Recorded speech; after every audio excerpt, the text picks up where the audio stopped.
Hey guys, it's Nicole. I'm coming at you with another Roads to Results resource.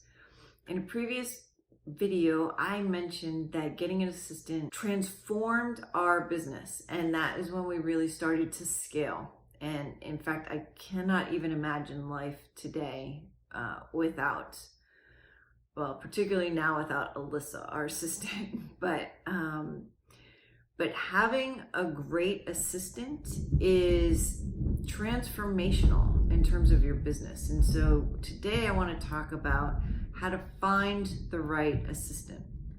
And so if you are at that point where you're getting ready to scale and you want to hire someone that's going to be on site with you, there's a website called Indeed.com.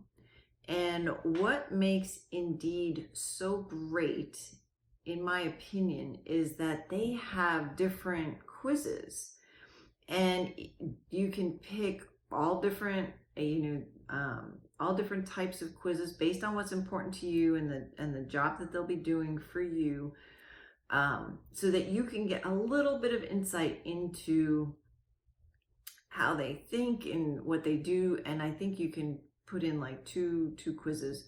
So for us, we did a customer service quiz because we wanted to make sure that whoever we hired, they're going to be dealing with a lot of our tenants. And so great customer service is paramount to our business. And then since we are in real estate, there's a lot of contracts, so attention to detail and math is really important. So we had a math quiz on there too.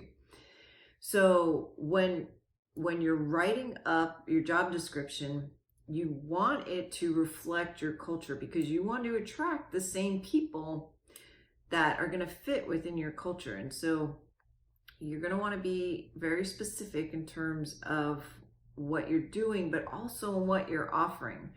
So we, for example, growth is so important to us, and personal growth is important. And so in our ad, we said that we would, do at least one training class a year.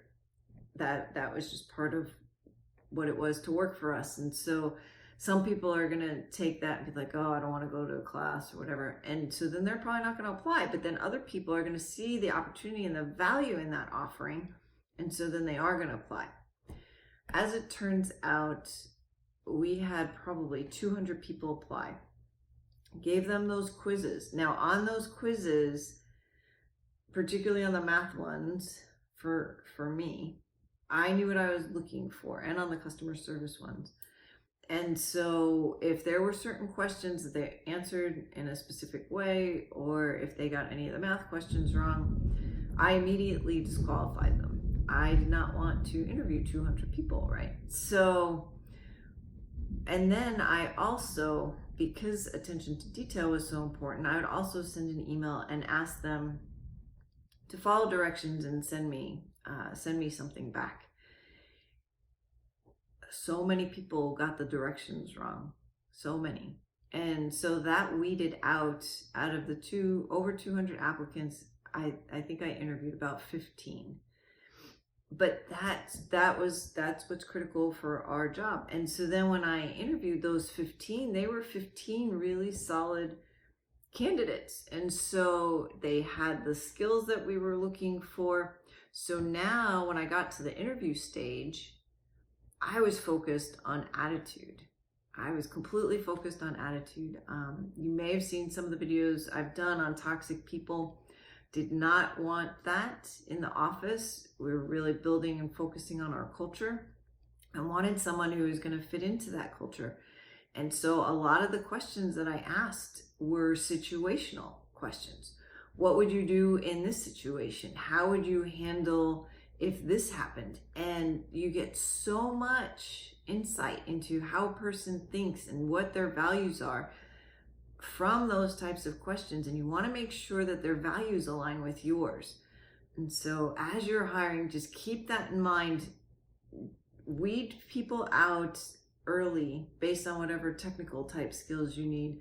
But then when you get them face to face, really focus on finding someone who has the right culture, has the right attitude, and is going to fit in with you and your existing team and shares your vision. They have to share your vision. And then you can achieve amazing things together. So I hope this helps. Have a great day, and we'll talk again soon.